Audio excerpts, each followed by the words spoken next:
সর্বনাশ, এ তো ভয়ঙ্কর। কেঁচো খুঁড়তে কেউটে বেরিয়ে আসছে অবশ্যই। কারণ একটা মানুষ কি করে দুরকম হতে পারে। আমরা না সত্যি কি বলবো, ওয়াইটিতে এসে ভিন্ন ভিন্ন রকমের মানুষকে আমরা খুঁজে খুঁজে পাচ্ছি, যারা কিনা সম্পূর্ণভাবে তোমার সামনে এক, তোমার পিছনে আরেক, এইরকম ক্যারেক্টার প্লে করছে। আমি খালি ভাবি তারা পায় কি লাভ, লাভটা পায় কি? কারণ তুমি দিনের শেষে আয়নার সামনে দাঁড়িয়ে তো তুমি নিজেকে আর ফেস করতে পারবে না, আর কেউ না জানো, তুমি তো নিজে জানো যে তুমি কি। তাহলে এই জিনিসগুলো করার মানে কি? আমি শুনছি আর অবাক হয়ে যাচ্ছি। এক একটা মানুষের এক একটা স্টেটমেন্ট। কে কারটা যাচাই করবে? কে বুঝবে যে কারটা সত্যি কারটা মিথ্যে? কিন্তু সেকেন্ডে সমস্ত কিছু পাল্টে যাচ্ছে। ঘটনাটা শুরু হয়েছিল আজ থেকে ঠিক 10 মাস আগে, যে ঘটনাটা আস্তে আস্তে আজকে কোন মোড়ে এসে দাঁড়িয়েছে। আর তার সাথে সাথে ঝাঁকে ঝাঁকে আমরা কিছু কন্ট্রোভার্সি ক্রিয়েটার এর সাথে ওতপ্রোতভাবে জড়িয়ে আছি, কোনোভাবে ছাড়তে পারছি না। আজ স্টিল 10 থেকে 11 মাস, 1 বছর হতে চললো। এই অগাস্টের 17 তারিখ আসলে সম্পূর্ণভাবে 1 বছর কমপ্লিট হবে। তো তার আগে বলি, welcome back to my channel. কেমন আছো তোমরা সবাই? আশা করি সবাই ভালো আছো, আমিও ভালো আছি। দিনের আজকে ফার্স্ট ভিডিও নিয়ে তোমাদের সামনে চলে আসলাম। কথাটা হচ্ছে এই যে আজ 11টা মাস ধরে আমরা যে বিষয়ের ওপর দিয়ে যাচ্ছি, যে জিনিসগুলো দেখছি, এই কিছু দিনের মধ্যে আমরা কতটা কি বলেছি, তার সাথে সাথে যে দুটো মানুষকে নিয়ে মেন প্রবলেমটা, তাদের জীবনে কিন্তু অনেক কিছু পাল্টে গেছে। অনেক কিছু পাল্টে গেছে, অনেক জিনিস নতুন করে এসেছে, আবার অনেক জিনিস ছেড়ে চলে গেছে। কিন্তু এই বিষয়টা কোথাও না কোথাও শেষ হচ্ছে না। কেন? কারণ আমরা কোথাও শেষ করতে চাইছি না, কারণ আমাদেরও কন্টেন্ট দরকার।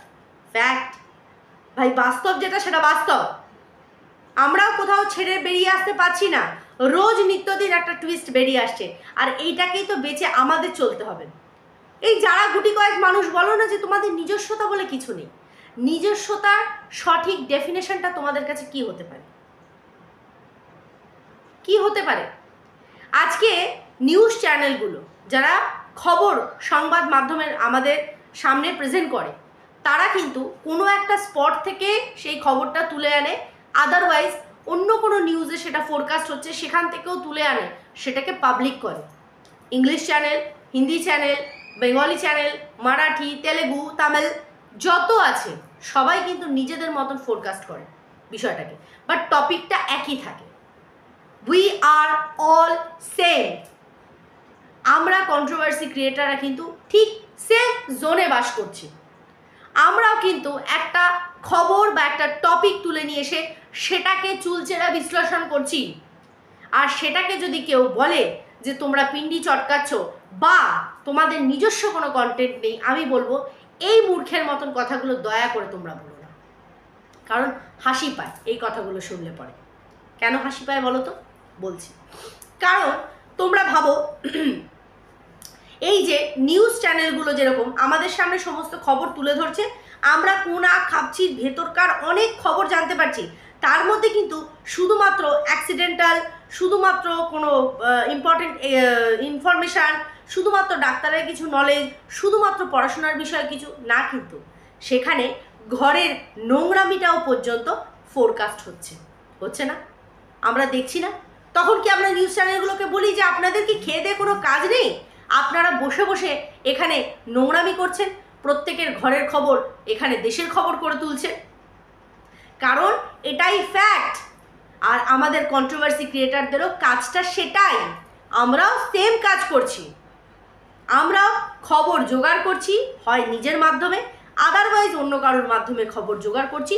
যে খবরগুলো আমাদের কাছে আসছে সেটাকে আমরা প্রেজেন্ট করছি, বিকজ আমরাও এক একটা জোন, আমাদেরও ভিউয়ার্সদের যে জিনিসটা সেটাও কিন্তু আলাদা আলাদা। তোমার কিছু ভিউয়ার্স, আমার কিছু ভিউয়ার্স, তোমার যারা ভিউয়ার্স আছে তারা যে রেগুলার বেসিকের ওপর আমাকে দেখে না, কারণ সে তোমাকে পছন্দ করে, তোমারটা দেখে। আর আমার ভিউয়ার্সরা যারা হয়তো আমাকে পছন্দ করে, তারা আমাকে দেখে, তাকে দেখে না। Exactly same. তো প্রত্যেকটা ইন্ডিভিজুয়াল ভিউয়ার্সের উদ্দেশ্যে কিন্তু আমাদের দেওয়া এই খবরগুলো। তারপরে যদি তাদের মনে হয় যে হ্যাঁ এটা ঠিক লাগছে, তো আমরা দেখবো, ইন্টারেস্ট আছে, আদারওয়াইজ দেখে না, যেখানে আমাদের ভিউজটা ম্যাটার করে। একটা সোজা সাপটা হিসাব যে কেউ এসে এটা বলবে না যে লোকের পিন্ডিটা চটকে খাচ্ছ। অ্যাকচুয়ালি যারা পিন্ডি চটকে খায় তাদের বিষয়ে বলা উচিত। দেখো, কোনো গুরুত্বপূর্ণ খবর পেলাম, আমরা দেখলাম এই জিনিসটা দোষ হচ্ছে, সেটা নিয়ে বললাম, বাট সে কথালা ভাত খেলো, সে কত টাকা দামের চাল খেলো, হ্যাঁ, সে আজকে পটি করতে গেল কি গেল না, এইগুলো যদি আলোচ্য বিষয় হয়ে যায়, তে সে মানে বিছানায় শোয়ার সময় কতজনকে নিয়ে শুলো নাকি একাই শুলো, এই রকম জিনিসগুলো চলে যায় অতীব পার্সোনাল হয়ে যায়, যেটা আমরা কিনা দেখতে পাচ্ছি না।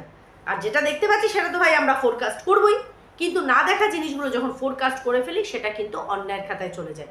হ্যাঁ, যদি সেটা ক্ষতিকারক হয়, আর যদি সেটা সমাজকে কিছু বার্তা দেওয়ার হয় যে হ্যাঁ এরকম মিথ্যে কথা বলছে বাট অরিজিনালি এটা এরকম, তখন কিন্তু সেটা ভুলের খাতায় থাকে না। ভাষা সংযত করে কাউকে কারোর সাথে নোংরা রিলেশনে না জড়িয়ে যদি কন্ট্রোভার্সি করা যায়, আমার মনে হয় সেটা সবচেয়ে হেলদি আর সুস্থকর একটা কন্ট্রোভার্সি হয়। দেখো, পিঞ্চ করা এটা আমাদের ধর্ম, আমরা কন্ট্রোভার্সি ক্রিয়েটাররা পরস্পরকে পিঞ্চ করব, এটা বলবো, দিস ইজ আ ফ্যাক্ট, এটা নিয়ে কোনো মতবিরোধী। বাট যখনই তোমাকে পিঞ্চ করতে গিয়ে তোমার বাবা মা অবধি পৌঁছাবো, তোমার স্বামী অবধি পৌঁছাবো, তখনই কিন্তু গণ্ডগোলটা হয়ে যাবে, কারণ তারা দে আর নট ইনভলভ, তারা তো আর এখানে ইনভলভ না, আছে কি না। তাই প্রতিহিংসা পরায়ণতা এবার কোথাও না কোথাও স্টপ করতে হবে, এটা আমি প্রত্যেকটা ক্যারেক্টারের বিষয় বলছি, মানে আমাদের এই কন্ট্রোভার্সি ক্রিয়েটারদের উদ্দেশ্যে, যে কোথাও না কোথাও এইবার এই জিনিসগুলো তোমাদের স্টপ করতে হবে। অবশ্যই করে কোথাও ভুলভ্রান্তি দেখলে 110% বলবে, চোখে আঙুল দিয়ে বলবে। এই যে একটা ভয় কোথাও না কোথাও চলতো না, যে আজকে এর নামটা ধরলে ও যদি স্ট্রাইক দেয়, ওর নামটা ধরলে ও যদি স্ট্রাইক দেয়, এই বিষয়টাকে মাথা থেকে ঝেড়ে ফেলে দাও। যদি মনে করো যে হ্যাঁ রিম্পার এই দোষটা হচ্ছে, রিম্পাকে বলো যে হ্যাঁ এই দোষটা তোমার হচ্ছে, বাট এটা তুমি কারেক্ট করার চেষ্টা করো, যেটা আমার ভিউয়ার্সরা কিন্তু আমাকে বলে যে রিম্পা এটা ভুল হলো, ওটা ঠিক হলো। বাট একটা হেলদি কনভারসেশন রাখলে পরে আমার মনে হয় সেটা বেটার হয়, কারণ কালে দিনে এই ওয়াইটির পরিস্থিতি যে জায়গায় যাচ্ছে আমার ঠিক ভালো লাগছে না, এটা আমার পার্সোনাল চয়েস। এখানে আমরা কেউ কাউকে দুমড়ে মুচড়ে মেরে ফেলতে আসিনি, আমরা কেউ কাউকে দুমড়ে মুচড়ে মেরে ফেলতে আসিনি, অ্যাটলিস্ট আমি তো নাই। আমার একটাই মোদ্দা কথা, যে নোংরামিটা করেছো সেটাকে বন্ধ করো, তোমার চ্যানেল না নোংরামিটা। তো যাই হোক, অনেকগুলো কথা বলে ফেললাম, এইবার মেন কথায় আসি। তার আগে বলি welcome back to my channel. কেমন আছো তোমরা সবাই? আশা করি সবাই ভালো আছো, আমিও ভালো আছি। ইন্ট্রো কি আগেও দিয়েছি? হয়তো সেকেন্ড টাইম দিয়ে দিলাম, তোমরা একটু ম্যানেজ করে নিও, ঠিক আছে? কারণ আমি বলতে বলতে ফ্লোতে একদমই ভুলে গেছি যে আমি ইন্ট্রো দিয়েছি কি দিইনি। যাই হোক, এখন কথা হচ্ছে এই ফ্ল্যাটের মালিক, যে মালিককে নিয়ে এখন অনেক কথা হচ্ছে। উড়ো উড়ো খবর তো এটাও আসছে, মালিকের ছবি দেখে অনেকে ভাবছে যারা এটা তো ল্যাটার মতন এক্স্যাক্ট দেখতে। আমিও ছবিটা দেখে একটু অবাকই হয়েছিলাম যে হ্যাঁ এই তো বেশ খানিকটা ল্যাটার মতনই দেখতে, তাহলে কি ল্যাটারেরই ফ্যামিলি কেউ? বলা যায় না, কারণ মানুষ অনেক রকমই দেখতে হয়, আমার মতন দেখতেও অনেক মানুষ আছে, আবার তার মতন দেখতেও অনেক মানুষ আছে, এটা ফ্যাক্ট, সেটা কথা না, ম্যাটার করে ক্যারেক্টার। তো সেখানে দাঁড়িয়ে এই ফ্ল্যাটের মালিকের বিষয়ে একটা তথ্য উঠে এসেছে। তোমরা জানো আমি গতকালকে আমি একটা যে ভিডিও লাস্ট করেছিলাম, মানে একটাই তো করেছিলাম, সেই ভিডিওতে আমি বলেছিলাম যে এই বাড়ির মালিক ইনফরমেশান দিয়েছে যে না, গামলা তো একবারও বলেনি যে ওর স্বামীর সাথে এখানে থাকবে বা ও নিঃসন্তান। বাট এই কথাটা রটেছে কার দ্বারা? গীতাদির মাধ্যমে আমরা সবাই জানতে পারি। তো আমি সেখানে প্রশ্ন করেছিলাম তাহলে মিথ্যেটা কে বলছে, বাড়ির মালিক বলছে নাকি গীতাদি বলছে? এবার একটা কথায় আসি, গীতাদি কিছু জিনিস আজকে ক্লিয়ার করেছে, তার মধ্যে যেটা মোস্ট ইম্পর্টেন্ট সেটা হচ্ছে গীতাদি যদি মিথ্যে বলেও থাকতো, গীতাদির লাভটা কোথায় এখানে? গীতাদির কি কোনো লাভ আছে যে টিনকে নিঃসন্তান বলাবে ইচ্ছে করে জোর জবরদস্তি, যে হ্যাঁ টিন বলেছে? এই কথাটাকে এত কনফিডেন্সের সঙ্গে উনি বলতে পারেন মিথ্যে কথা? না, আমার মনে হয় না। যতটুকু আমি গীতাদিকে চিনি সেই অনুযায়ী আমার মনে হয় না যে উনি এই মিথ্যে কথাটা বলবেন। অবশ্যই করে কেউ ওনাকে ইনফরমেশানটা যেটা দিয়েছে সেটা এরকম দিয়েছে। তো আজকে তো সেটা গীতাদি ক্লিয়ার করেই দিল যে সবচেয়ে মেন পাল্টিবাজ হচ্ছে কিন্তু এই বাড়ির মালিক, যে কিনা প্রথমে গীতাদিকে বলেছিল যে ও কিন্তু এই কথা বলেছে, বাট সেকেন্ড যখন কোনো অন্য আরেকজন কন্ট্রোভার্সি ক্রিয়েটার তাকে কল করেছে, সে কিন্তু বলেছে যে নিঃসন্তান কথাটা কিন্তু সে বলেনি। তাহলে এটা দুরকম হয়ে গেল না বিষয়টা? এইবার আমি তোমাদেরকে আমার কিছু মতান্তর দিই এই বিষয়টার ওপর, যেটা আমার মন বলছে। তোমরা সবাই ভালো করে জানো যে টিন এই ফ্ল্যাটটা কার থ্রুতে পেয়েছে। থ্রু আমাদের নমস্কার সেবক দাদা, হ্যাঁ সেবক দাদার থ্রুতে কিন্তু এই ফ্ল্যাটটা টিন অবধি এসে পৌঁছেছে। ঠিক আছে, সেবক দাদা চেয়েছে যে ওর একটা মাথা গোজার ব্যবস্থা হোক, যাতে করে কিনা মেয়েটা ভালোভাবে তার সন্তানকে নিয়ে বা ফ্যামিলিকে নিয়ে ভালোভাবে থাকুক। এটা উনি ওনার দিক দিয়ে চিন্তা করে উনি কিন্তু ওনারই চেনা পরিচিতির মধ্যে এই ফ্ল্যাটের ব্যবস্থাটা করে দিয়েছে। কারণ ফ্ল্যাটের মালিক কোথাও না কোথাও সেবক দাদা চেনা পরিচিত, হ্যাঁ। তো সেখানে দাঁড়িয়ে এই যে রটনাটা যবে থেকে রটে, যে ফ্ল্যাটের মালিকের তরফ থেকেই কিন্তু এইরকম কথা রিভিল হয়েছে যে বাচ্চা নেই মানে নিঃসন্তান, আর তারা স্বামী স্ত্রী থাকবে। এই যে এগ্রিমেন্টটা করা হয়েছিল, গীতাদির অতীব পরিচিত গীতাদি যার সাথে কথা বলেছেন, তো সে কিন্তু মানে বাড়ির মালিক কিন্তু গীতাদিকে এই ইনফরমেশানটা দিয়েছিল। এটা আমরা সবাই গীতাদির মুখ থেকেই শুনেছি।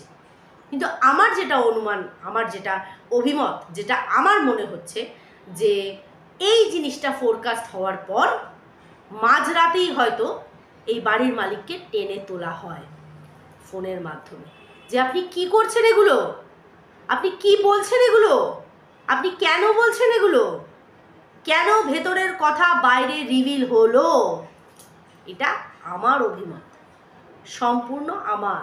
কারণ যে মেয়েটার সম্পর্কে তার স্টুডেন্টের মারা পর্যন্ত কমপ্লেন করেছে, তার নামে গীতাদির মিথ্যা কথা বলে আলাদা করে কোনো লাভ নেই। কারণ কোনো কন্ট্রোভার্সি ক্রিয়েটার গিয়ে কিন্তু ওই ফ্ল্যাটের মালিককে কোনো রকমভাবে মোল্ড করেনি কথার দ্বারা। তাকে কিন্তু স্পষ্টভাবে জানিয়ে দিয়েছে তারই স্টুডেন্টের মারা যে এই মেয়েটি কি কি করেছে কি না করেছে। তো সেখানে প্রেশারাইজ করা হয় এই বাড়ির মালিককে, যাতে সে তার স্টেটমেন্টটা চেঞ্জ করে। কারণ একটা যখন কন্ট্রোভার্সি ক্রিয়েটার কল করেছে, এখন অনেক কন্ট্রোভার্সি ক্রিয়েটার কল করবে। আর যেখানে প্রথম কন্ট্রোভার্সি ক্রিয়েটারের কথাতেই কিন্তু উনি সত্যিটা বলে দিয়েছিলেন, ইয়েস এক্স্যাক্টলি, উনি এই সত্যিটাই গীতাদিকে বলেছিলেন যে ও কিন্তু বলেছে ও নিঃসন্তান। একটা মা কখনোই বলতে পারে না, এই কথায় আমরা বিশ্বাসী না। কিন্তু যদি এই বাড়ির মালিকই নিজের স্টেটমেন্টটাকে অন্য আরেক কন্ট্রোভার্সি ক্রিয়েটারের কাছে সম্পূর্ণভাবে চেঞ্জ করে দেয়, তখন কিন্তু প্রথম কন্ট্রোভার্সি ক্রিয়েটারটা সবার চোখে মিথ্যাবাদী প্রমাণ হয়ে যায়, যেটা ঠিক না।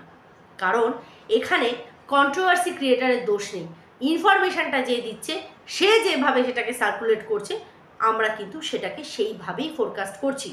This is the fact. গোড়ায় গলতটা মেন জায়গাতে, কারণ টনকটা নাড়ানো হয়েছে, একটু খোঁচা দেওয়া হয়েছে যে এইটা কেন হচ্ছে। আমি কি কিছু মেলাতে পারছি? তোমরা কি দুয়ে দুয়ে চার করতে পারছো বিষয়টা?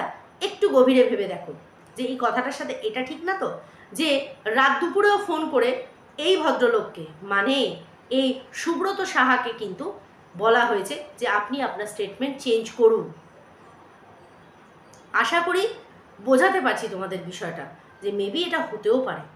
ঠিক আছে, অনুমানের খাতাতেই ধরে চলো, কিন্তু জিনিসটাকে মেলানোর চেষ্টা করো যে এটা কি হতে পারে না, স্টেটমেন্ট কি চেঞ্জ হতে পারে না? অবশ্যই হতে পারে। তো এখানে মেন গলদ কিন্তু বাড়ির যে মালিক তার থেকে। তো এখানে আশা করি বিষয়টা তোমাদের ক্লিয়ার করে দিলাম। এইবার আসি একটা বিষয়, কোনো কাজ ছোট না, একদম ঠিক কথা। কাজ সর্বদা কাজ হয় কার যতক্ষণ না তুমি সেখানে চুরি ডাকাতি করো। কিন্তু জানিস তো টিম, একটা কথা বলি, সোশ্যাল মিডিয়াতে যখন নিজের ফ্যামিলিকে সর্বক্ষণ দেখাচ্ছিস, নিজের দাদাটাকে আর ছোট করিস না। সেটা কিন্তু আজকে হাতে নাতে ধরা পড়ে গেছে। এই যে কথায় কথায় তুই বৌদিকে আর দাদাকে বলিস না পাগল কোথাকার, হ্যাঁ পাগলি, দূর পাগল, এটা কিন্তু ইমেজে লাগে, ইগোতে লাগে, সম্মানে লাগে। তোর যদিও বা সম্মান কতটুকু আছে সেটা নিয়ে আমার ডাউট আছে, কিন্তু তোর দাদাও কিন্তু হ্যাবলাকান্ত হলেও ওরও খারাপ লাগে, যেটা রিপারকেশন কিন্তু আজকে বেরিয়েছে। যখন ওই জামা ভাঁজ করার টাইমে তুই বলছিলি যে ওর পাগলা ওপরে নিয়ে চলে এসেছে, ও কিন্তু ঘুরে প্রতিবাদ করেছে, যে আমি এনেছি বলছিস কেন, পাঠিয়েছে তো মা। ও আবার যখন পাগলা বলেছে তখন কিন্তু ও বলেছে হাট, বিরক্ত হয়। সম্মান করতে শেখ, জীবনে সম্মানটা দে, সম্মানটা পাবি। শ্বশুরবাড়ির লোকদের তো শেষ করেই দিলি একবারে, দাদাটাকে অন্তত সম্মান দে। তাই নিজের দাদাকে একটু সম্মান করতে শেখ, যেটা অন ক্যামেরা তাকে পাগল পাগলি বলে লাভ নেই। এতে দেখিস না তোর আদরের প্রাক্তন দিদি, সে কিন্তু নিজের মুখেই বলেছে যে তোর দাদাকে ঠিক নর্মাল মনে হয় না, তার মানে সে অ্যাবনর্মাল। যতই হোক তোরই তো দাদা, তো তাকে একটু সম্মান দিতে শেখ। এটা হলো ফার্স্ট কথা। দ্বিতীয় কথা এবার আমি আসি, সেটা হচ্ছে রথ। বাড়িতে রথের আয়োজন সবাই তোমরা দেখতে পেয়েছো, সবই দেখানো হয়েছে, খুব ভালো কথা। আর তার সাথে সাথে বাড়ির সামনে দিয়ে রথ গেছে, রথ টানা হয়েছে। এটা নিয়ে অনেকেরই খুব প্রশ্ন, আমি দেখলাম ওর কমেন্ট বক্সেও এসেছে যে একটু রথের দড়িটা টানতে পারলে না, রথের দড়িটা কি টানা গেল না? হ্যাঁ, কেন টানলে না? এবার যদি এদিক দিয়ে না ভেবে ওদিক দিয়ে ভাবো যে কদিন আগে ওদের ফ্যামিলির কেউ একজন মারা গেছে, কারণ ওর দাদা ন্যাড়া হয়েছিল, কেউ একজন মারা গেছে, তাহলে কালো সুজ আছে, হয়তো সেই কারণে ঠাকুর ছোবে না, এই একটা বিষয়।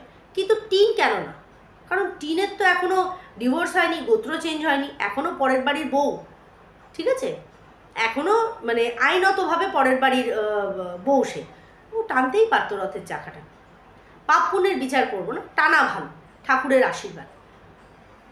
এই যে যারা কমেন্ট বক্সে অনেক সময় লেখো না একটু টানো পাপ কমে, আরে ভাই এইভাবে যদি পাপ টাপ কমতো না, তাহলে লোকে সারাদিনে এরকম ঠাকুরের নাম করে করে খুন করে আসতো আর ঠাকুরের নাম করতো, কাউকে রেপ করে আসতো ঠাকুরের নাম করতো, তাহলে খুন 7 খুন মাপ হয়ে যেত। এইসব বোকা বোকা কথা তোমরা বলবে না। তোমাদের মতন বুদ্ধিমান মানুষদের কাছ থেকে, মানে ভিউয়ার্সদের উদ্দেশ্যে বলছি, তোমরা যদি এই ধরনের বোকা বোকা কথা বলো বড্ড হাস্যকর লাগে। এইভাবে পাপ খণ্ডানো যায় না, এইভাবে পাপটাকে পূর্ণ করা যায় না। তাহলে মানুষে হাজারটা দোষ করে এসে ঠাকুরের কাছে এসে হাত জোড় করবে, আমাকে ক্ষমা করে দাও, বা তোমাকে সেবা দিচ্ছি তুমি এ করে দাও। ওই যে কথা আছে না, জীবে প্রেম করে যে জন সেই জনই সেবিছে ঈশ্বর, কথাতেই আছে। মানুষকে ভালোবাসতে শেখো, জীবকে ভালোবাসতে শেখো, ভগবানের সেবা এমনি হয়ে যাবে। এখানে তো সেটাই নেই, এখানে মানুষ মানুষকে তো পছন্দ করছে না, ভালোবাসছে না, তাহলে শুধুমাত্র রথের দড়ি টানলে পরেই তার পাপ কমে যাবে, সেটা ভুল কথা। হ্যাঁ, যদি এটা বলা হতো ভগবানের আশীর্বাদটা লাগতো বা ভালো টানা, হ্যাঁ দ্যাটস ইট। তো যাই হোক, সে টানেন, ভালো কথা। তো কাজ কখনো ছোট বড় হয় না, সবার কাজই কাজ। দাদা সেটা করছে, বৌদি সেটা করছে দুটো পয়সার জন্য, তুইও সেটা করছিস এক্সট্রা কিছু আর্নিংয়ের জন্য, ঠিক আছে, কোনো অসুবিধা নেই, কোনো অসুবিধা নেই। কিন্তু মানুষ যখন তোর শ্বশুর সুন্দরভাবে কাজ করতো, সে কতটা রড ঢোকাতে পারতো না পারতো, হ্যাঁ, তাকে দিয়ে খাটানো হতো নানান রকমের কথা। কেন এই জিনিসগুলো দুচোখামি হয়? কারণ যে কাজটা ভালোবাসে করতে, তাকে সেই কাজটা করতে দিলে সে মন মতন করে, সুন্দরভাবে করে। আর সেই কর্মক্ষমতা সন্দীপের বাবার আছে, মেসোমশাইয়ের আছে, আর সেটা আমরা দেখেছি। আর খুব যত্ন সহকারে উনি কাজটাকে কমপ্লিট করেন, শুধু করলেন তাই না, কমপ্লিট করেন সুন্দরভাবে। অ্যাপ্রিসিয়েট করতে গেলে সব জায়গাতেই অ্যাপ্রিসিয়েট করতে লাগে। কাজ ছোট বড়োর হিসাব দিচ্ছে, মানুষেরই কোনো রকম জ্ঞান নেই। আর এখানে কাজ তো করতেই হবে, খাবে কি? হঠাৎ করে ইউটিউব বন্ধ হলে কিছু করে তো খেতে হবে, তো করছে। আমি খালি অবাক হয়ে যাই, দাদাটার কি দুর্দশা, বেচারা গেছে বউ বোনকে নিয়ে, বোনের পার্স থেকে ওকে পয়সা বার করে দিতে হচ্ছে, ওই ঠাকুরের ওখানে দানের খুচরো 1-2 টাকাও নিজের পকেটে নেই। কি অবস্থা না? সে ওই ভোগ খাবে তো দানে আমরা দিই না 10 টাকা 5 টাকা ঠাকুরের আসনের সামনে বসাই, সেখানে দাঁড়িয়ে ও বোনের কাছ থেকে ও পার্স থেকে টাকা নিচ্ছে, তারপরে সেখানে দিচ্ছে। কি অবস্থা! যাক, এরা আবার বড় বড় কথা, তারপরেও এর বউ রয়েছে, সংসার করছে। হ্যাঁ, কারণ খাট গরম করতে পারে স্বামী। খেতে দাও না দাও, খাট গরম করলেই হলো। বল দিন, সত্যি তো তোকে দেয়নি, দিতে পারেনি, ওইখানেই তো কমজোর হয়ে গেছে সন্দীপ, তাই না? ওখানেই কমজোর হয়ে গেছে। কি বলি আর, ছোট লোকের মতন কথাবার্তা। যাক, ঠিক আছে, চলো বন্ধুরা, ভিডিওটা এখানেই এন্ড করছি। যদি আমার বলা কথায় কোনো ভুলভ্রান্তি থাকে অবশ্যই করে ক্ষমা করো, আর যদি সব ঠিকঠাক বলে থাকি অবশ্যই একটা লাইক করো, কমেন্ট করো। সবাই খুব ভালো থেকো, সুস্থ থেকো, টাটা।